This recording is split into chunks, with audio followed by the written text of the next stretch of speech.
Hello everyone, I'm LordMidas and welcome back to the Empire of Carpathia. In the last episode we finally got rid of our infection and we're looking good on our health now. And also went ahead and gave the Kingdom of Pomerania to one of our dynasty members, King Ilya. And we forced our eldest son, Milan, to take the vows and become a monk to basically disinherit him so that Fyodor, our second-born son, can actually inherit the empire. But what I've currently seen is that Rostislav, our third son, is heir to the Kingdom of Novgorod. And that's probably because Fyodor is also heir to the Kingdom of Pomerania. So even though I don't hold that kingdom myself, but since one of our dynasty members holds it, and his heir is somehow my son Fyodor. This is really weird. I don't know why Fyodor is his heir. I mean, I should be the heir, ideally speaking, because I'm his liege as well as his dynasty member. And also, our son Fyodor is heir to several other counties from our dynasty. Look at that. High Chiefdom of Brandenburg, Lausitz Chiefdom of Novgorod. Oh, he's also heir to the Chiefdom of Novgorod, but I'm pretty sure that once the other son, Rostislav, inherits the kingdom, he will get the Chiefdom of Novgorod along with it. And our son Fyodor is also heir to this Chiefdom of Gdov here. This is pretty weird whatever is happening here. I really don't understand this. So I think we're gonna go ahead and fix that basically by giving a temple to our son Rostislav, because if I try to request excommunication on him, the Patriarch doesn't really accept it right now because we recently requested another excommunication. And plus that has the risk that if I try to imprison him, he might escape even after he's excommunicated. So I think what we're going to do is simply give him a temple and disinherit him like that. So we're going to go ahead and revoke this bishopric over here from Bishop Afanasye of Solci and give that to our son. Revoke that. We also have to appoint a new commander. And it's going to be King of Ruthenia, Vishara, I think. And also, our threat is back up to 81%, so we had a bit of a hiccup here that somehow a couple of counties became independent and we had to declare war on them again to get them back into our realm. That again put our threat back to 100%, even though it was below 70% at that time. So now we have to wait a bit longer to get it back to 50%, where France will hopefully leave the defensive pact. And as soon as this revocation goes through, I'm going to give that to my son. And what is that? The King of Vladimir has accepted the marriage proposal. Alright, it was pretty good. And now let's give him the bishopric. Bishopric of Solci, making him bishop will disqualify him from succession. That's exactly what we want. Perfect. Now we don't have any more title loss on succession. And Fyodor should get everything. Absolutely perfect. And our threat is still at 81%. Okay. So we are looting stuff over here, and this stuff is basically completely looted. Oh, did we just destroy a holding? Yes, look at that. Okay, people are leaving the defensive pact, but yeah, we apparently destroyed a holding here. There was a city or something.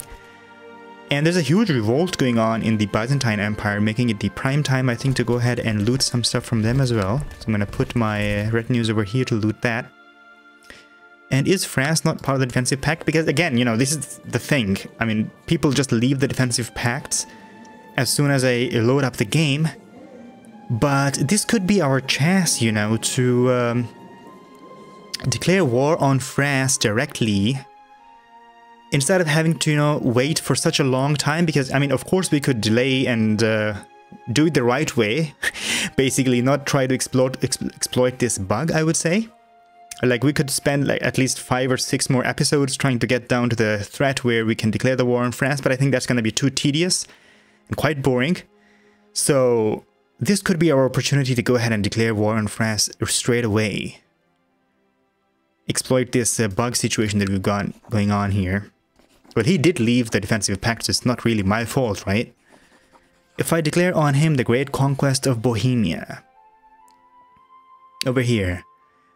I think that I do have enough troops that I could fight him, but that's only if my vassals join me in the war. And my vassals hate me a lot. So I don't know if my vassals will join me or not. King of Pannonia hates me as well. So if my vassals don't join me in the war, we could pretty much definitely lose this. They're also fighting against some kind of Cathar uprising, but that's not going to be a problem for them. Let's just declare war. How much troops can he muster from his vassal allies? From vassals, 16,000 and about 4,000 from his domain. And that's pretty much all of his troops, so 22,000. We have about 16,000 of our own. And we could bring 43,000 from our vassals. But that's only if our vassals join us in the war. I think we should do it.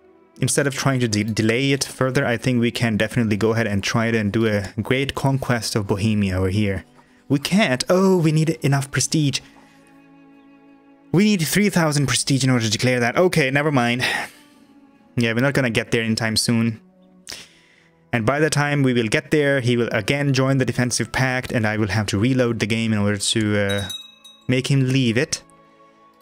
Then I suppose we'll just do it the standard way then. Wait for a threat to go down. How can I rely on my generals when their understanding of warfare is so lacking compared to my own? I could teach Ermenagildo a thing or two. Let's make him a Lightfoot leader because we have a lot of them. And he gratefully accepted my lessons on the art of war. With more generals like me, who can stand against us? France, I suppose, with that huge defensive pact that we're trying to get rid of. Yeah, this threat situation has pretty much been very annoying throughout this playthrough, I think, because it has made us, you know, quite slow in terms of expansion at times. And we have a ritual hunt. Tonight, the mead hall has been inflamed by rumors of a great eagle terrorizing the farmlands of Novgorod. The man who spotted the beast claims that it is without a doubt, one of Perun's children, driven mad after tasting human flesh. The older members of the lodge agree that as the Lord of Novgorod, it is my duty to track down and slay this beast. Okay, so we could bring Igor along. I could use you, Igor. Go on a hunt to fell the great beast alongside Igor, or I will need your skills, Albrecht. And we could... I would have nobody by my side but Reina. I think I'm going to use Igor. He has the best personal combat skill going on here. Even though he's a fledgling. The man is raving, there's no such beast. We lose renown and piety. Okay. Why would I lose piety? I mean, I am iconoclast. And this is some pagan stuff. So probably they need to put some condition here that you only lose piety if you are pagan. But if you are iconoclast, I should gain piety by saying that there's no such beast. Even though I definitely lose renown. I think we are going to go ahead and check it out with Igor. Another heresy has spread. And hail veteran! We have a mission. Rumors are that great spoils are waiting behind the walls of Sitten, waiting to be conquered. And Sitten is here in France. So we'll have to go like that. Okay, definitely accept that mission. We will definitely go ahead and check that out. Before we leave for this perilous journey to slay the monster that is menacing my subjects, I should make an offering to God to make sure I am shielded from the preternatural powers of the creature. I will burn the best cattle from my stock, 50 gold. I will offer something of value for a safe journey, 25. A small offering is all I need. I need no such protection. And definitely do the best thing. Burn the best cattle from my stock. The time has come for us to leave the safe confines of civilization and venture forth into the dark domain of the monster plaguing my lands. With Igor and God's protection, I am sure to track down this creature and put an end to the threat it poses to my subjects once and for all. Let the hunt begin. This is a very interesting event. I'm pretty excited to check out what happens. And our nephew, who is betrothed to the High Chiefess of Ryazan, over here, is ready for education. Let's make him a nice marshal. Hopefully he can serve his wife by leading her troops. Okay, the search for the Great Eagle has brought my expedition to the slopes of a barren hill. It is not long before I stumble upon the half-eaten remains of the creature's last prey, a young goat crushed on the rocks near a steep path. I'm certain that examining this carcass will grant me insight on this terrible beast I'm trying to hunt down. It will be a pleasure, because we are cruel. I can handle this. Use your martial skill to examine the beast's last meal, or Igor is better suited for this task. His martial skill is definitely better than mine. I have 13, he has 15. So he could be better suited for this task, but we have the cruel trait, so I'm definitely going to try that.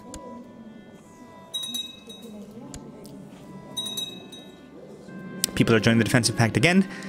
The Great Eagle is tucked in its nest. Okay. Its cruel hooked beak barely peeking from under its wings. Finding the beast at its weakest gives us a considerable advantage against it.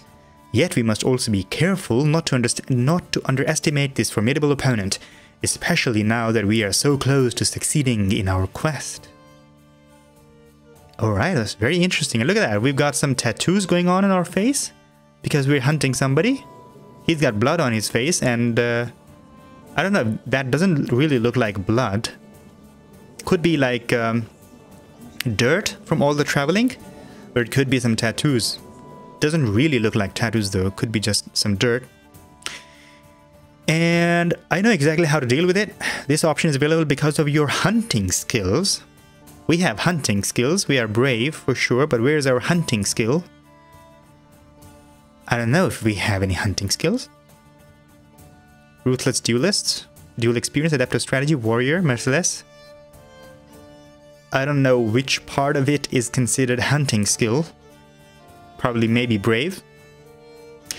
Finally, death to the wild monster. We gain 30 piety and 89% chance of slaying the great beast. 9% chance of being injured, or 2% chance to fail. And I'm not sure about this anymore. Return home and become craven. No, I'm definitely not going to do that. We will deal with it. Slay the great beast.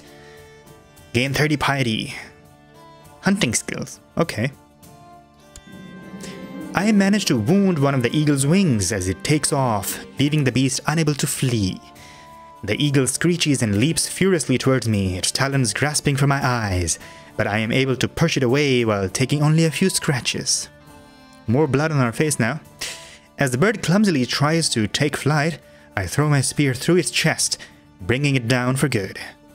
I will make a trophy out of it, and we get Eagle Talon.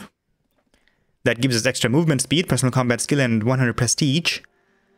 And we will burn its remains, we just get some piety, bring the carcass back, and we get more prestige. I think I'm just going to take the trophy, for sure. That gives us Eagle Talon, extra movement speed, and personal combat skill. Excellent. Very happy to see that. Very, very interesting event there. Dear Rodislav, I would like to invite you to join me for a small gathering. This is the High Chief of Bohemia, who I actually want to revoke one county from, eventually one county from over here, because I only want him to stay here. But I can't because everybody hates me. Let's join him for the party though. And shall we go ahead and check if we can duel someone now? We don't really have a lot of rivals that would accept a duel. This guy will probably always reject because he's craven. And what is that? He wants to marry the Queen of Gweniad. She wants to marry her daughter to the son of the previous king of Pomerania. Wicked priest. Accept, okay. Yeah, I mean, this guy is always gonna reject, but we are antagonizing someone else, so maybe if he becomes a rival, we'll duel him. Our niece is also ready for marriage to the King of Wessex. Accept that for sure, and a couple of children need some guidance on how to be a good child. Put them both on duty. And here, I think we're done looting in this county, so let's go ahead and fulfill our mission by looting this county over here. And I will lead these troops myself now. Let's get the party started. And here I'm gonna put myself in charge. And Vishara can lead the other flank. Rumor has it that your vassal Hilderich has been influenced by his guardian splendor. It is said that Hilderich is now considered properly... What? The King of Lombardy has become Welsh? What? Why? The Queen Mother is Welsh. It's definitely not a beneficial influence. Can I assign guardian? Myself, no, but we can probably send him a gift. Pretty expensive. Okay. It's very, very bad. I don't want him to be Welsh. Yeah, but he has become Welsh, so we will keep an eye on him as well and try to make his child then Russian. Wow, we become friends with the High Chief of Bohemia. Little does he know that we plan on revoking his title. With my illustrious education in all affairs of state and diplomacy, pretty good, yeah, just 2 diplomacy, I should have no trouble finding the right way to endear myself to my wife. Let's think about some words. And wow, look at that, the Kingdom of Italy. The ancient Lombard kingdom was established in Italy after a long history of migration originating in northern Europe. Along the way, the Lombards themselves have changed, both influencing and becoming influenced by the regions they have settled. Now it has finally come to pass that the Lombard lands in Italy no longer have a Lombard ruler, and this effectively spells the end of the name of the Kingdom of the Lombards. We shall henceforth speak of the Kingdom of Italy, but the Lombard heritage shall live on. Sic transit gloria mundi. Indeed, he became Welsh, and that pretty much sparked this event, I think. Okay, so now we have the King of Italy, not Lombardy anymore. A young Przemysława has finished her education in stewardship. It is evident that she has excelled in her studies. She is the bastard daughter of our half-sister. So we will keep her, probably make a concubine of her at some point once our other concubines are becoming old. So, for example, this 37 years old one, I think we can already set her aside. And take that new girl as the concubine.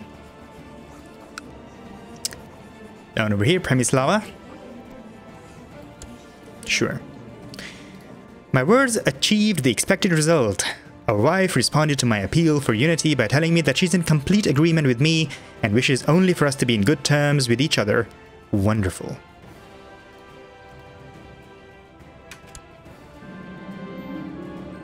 The party's over and we can choose a new ambition. Let's see the realm prosper because we're not going to war anytime soon.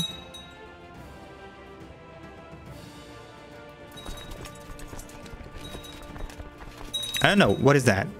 Are those really tattoos? Because I don't know when. I did not get any event to get the tattoos.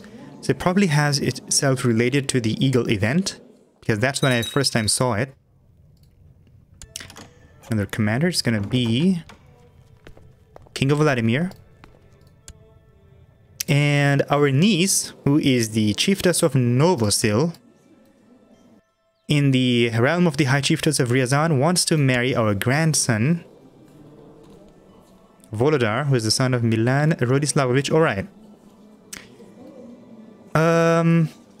No. I'm gonna decline that. Because I will want to marry him to somebody to expand my dynasty elsewhere. Can we assault it to make it faster? I think we can. And that's it. Rumors were true. The hold of Sitten was filled with treasure. Since I was the leader of the assault, I will take the best share of the loot for myself and we get 100 gold and 200 renown. Excellent. Just gonna loot the remaining as well. 4.5 fort level though. So I'm not gonna try that. I'm not gonna sit here until France kills me, so I'm just gonna move out, loot Byzantine Empire. And Kazmirias thoroughly hates me by now and likely wishes me dead. The feeling is of course mutual. My work with him is done. He becomes our rival and we can start to antagonize someone else, but we will definitely do that after we duel him. And kill him off. Now I suppose it's time to antagonize someone else at our court. Sulislaw, Lowborn, 46 years old. Maybe we'll try to antagonize him. Maybe he will become antagonized before 50 years old and we will duel him as well. And Kazimierz has chosen to accept your challenge. Let's fight. It's a good day for a duel. I chuckle, hefting my masterful short sword in my hand. Enough talking, my opponent growls. Soon he's lying face down in the snow as I have seen to pierce through his hand. No, we're not gonna walk away victorious. I have been waiting for this, you filthy snake. Kill him. Slain by King in Tsar Rodislav in personal combat. 74 personal combat skill now. Very nice.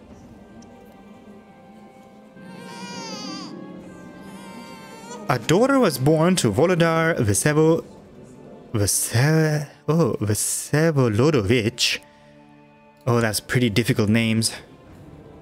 This is our nephew, the son of our half-sister. Okay.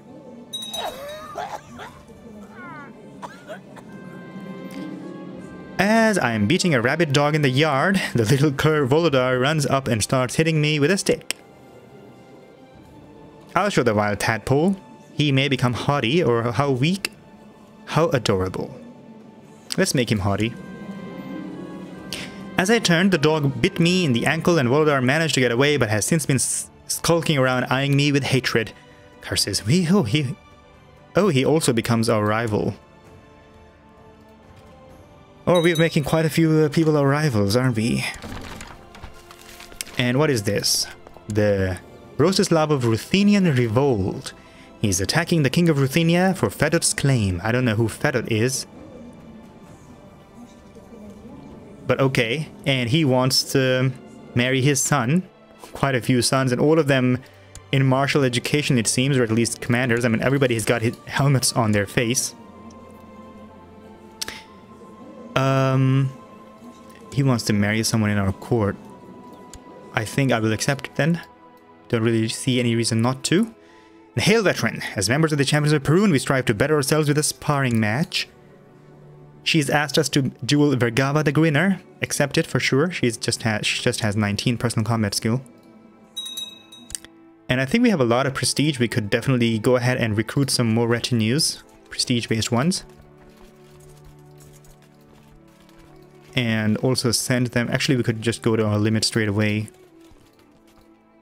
Like that. We're at our limit now. We're able to recruit 14 more units.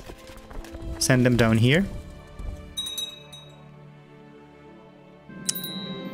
And immediately we have a Paulician uprising. I think this is the... Oh, this is the second Paulician revolt. Over here. Okay, we will take care of them with our retinues. As soon as we're done looting here. And when can we go ahead and duel her? Not involved in a war. Okay, so we have to finish this revolt and then we should be able to duel her.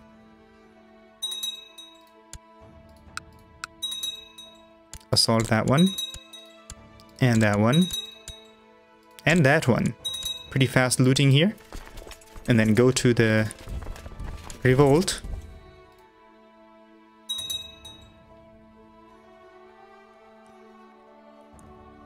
We should have some negative prestige gain, I think, because of the reinforcement of the retinues. But it's still a pretty high gain overall, so I'm quite happy to see that. And we have a lot of gold. We will use that eventually if we want to go feudal at some point. But I think we won't really go feudal because I want to go against France with all of my vassals joining me in the war. Let's share my knowledge of statesmanship with our wife to make her like us a little bit better. And, oh, okay. Her answer to my letter was cold and detached. I am unsure whether she is simply uninterested in the subject or she thinks that I have poorly presented it, but she was certainly not impressed by my gesture. What a waste of time. Oh my god, look at that. Negative 100%. Ruthless. I think this point about ruthless is when we kill people in duels, and a lot of people just don't like that, so it's weird. I would expect that at least tribal people would approve of it somewhat, you know? But apparently a lot of people hate us for being ruthless, and that's gonna last for quite some time. The heretics are gonna die pretty soon. Not gonna lead this army myself, though. Let's put Sviatoslav, High Chief of Chernigov. I'm gonna forbid myself from leading armies, so that I don't do it by mistake.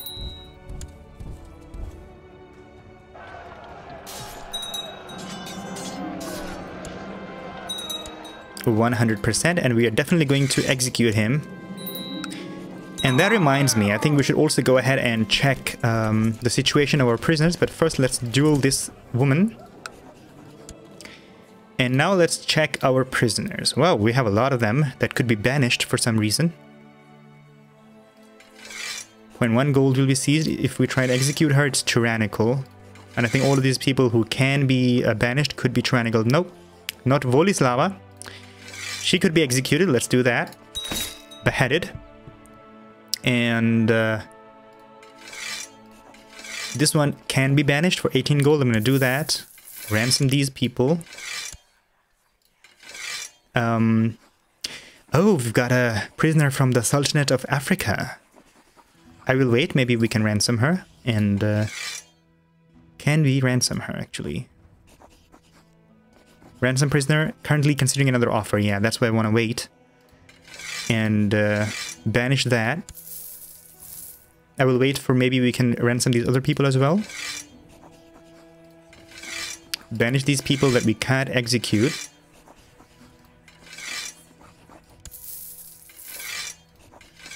Oh, look at that. 52 gold. Who is this? Cobflaith Nick Chuano. Oh, she's the wife of our patriarch. Shall we banish her? He's 41 years old. She is 50. Well, he's the patriarch. He's a priest. He doesn't really need his wife, does he, right? Just gonna banish her. Sees all that gold. And banish this child as well. Banish that. And that. And then we will just ransom the rest. Challenge has been accepted for this sparring match, and as the duel begins, she comes at me slowly. I offer her my best taunting smile, and it does not take long before I have seen to injure her. I walk away victorious, as we expected. Sulislaw is nothing but a gullible fool, ready to believe anything that his sycophants tell him. Such a careless person should never have any meaningful place in civilized society. At least not if I have anything to say about it. He is a most disgraceful courtier, of course. And wow, look at that. He has challenged you to a fight for glory. The only respectable response would be to accept the challenge. Wow, he likes to hold up his honor, doesn't he? He's a peasant leader. Apparently doesn't like to be insulted like that. Challenge accepted for sure. And it's a good day for a duel, I chuckle. And I will show no mercy. We have severed his leg already, but then we will kill him as well. People will be upset about this merciless action. We don't care about that. He has been slain and has passed away, and now we can torment someone else. He also used to be our commander, apparently. Okay.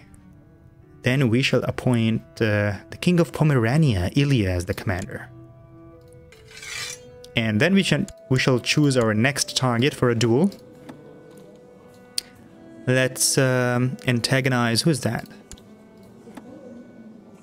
Borivoj Klakis. Also Slavic. Negative 12 personal combat skill. Let's antagonize him. And some ransoms have been paid. Why can't we ask to ransom this now? No interest. Okay, then he's gonna get executed. Sawed in half. 4 years old, child, sawed in half on the order of Tsar Rodislav II of Carpathia. He was a bastard. Apparently that's why he was not interested in him. He was the bastard child of one of his father's wives. Okay. And a 2-year-old child. Not interested. Then we shall execute that as well. Bowels torn out. Oh my god, it's really, really bad, isn't it? But that's Tsar Rodislav the Flare. That's what he is. You will learn to hate him like his vassals hate him too. After the duel, Vergava Mesh... Okay.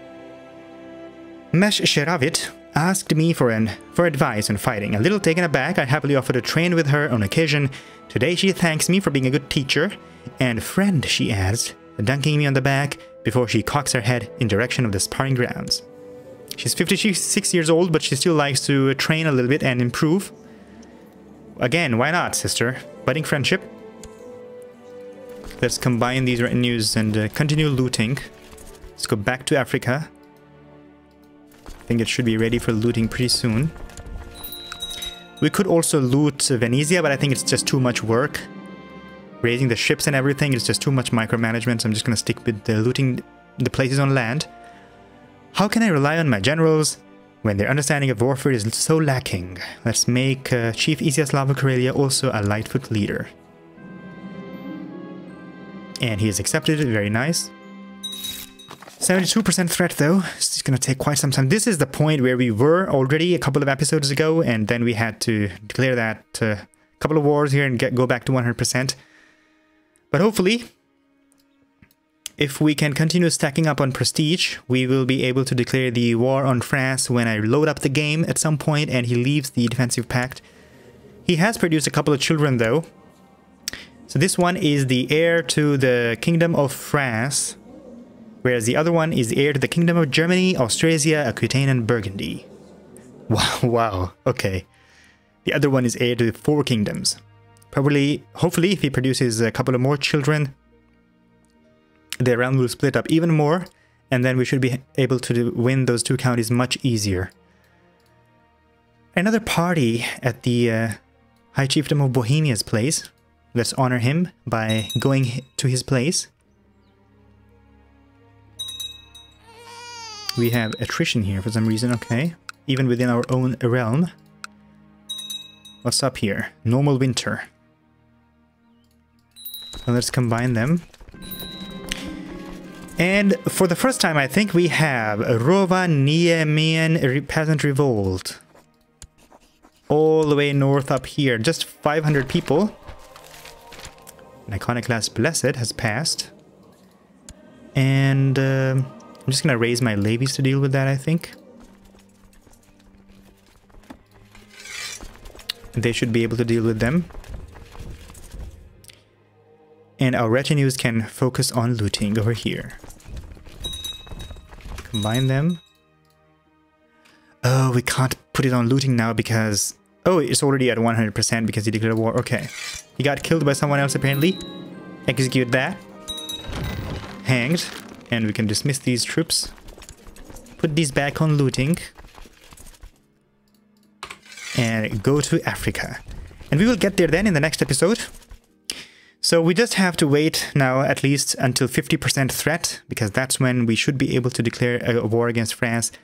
Even though I think the Christian Defensive Pact will still remain, and we will have to deal with all of them together. So we might as well just go ahead and exploit that bug, that they leave the Defensive Pact when I load up the game. We will see how that goes. So thank you very much for joining me for this episode. If you liked it, please click thumbs up, subscribe to my channel for future content, and let me know in the comments about your feelings about this playthrough. I will see you next time. Bye-bye.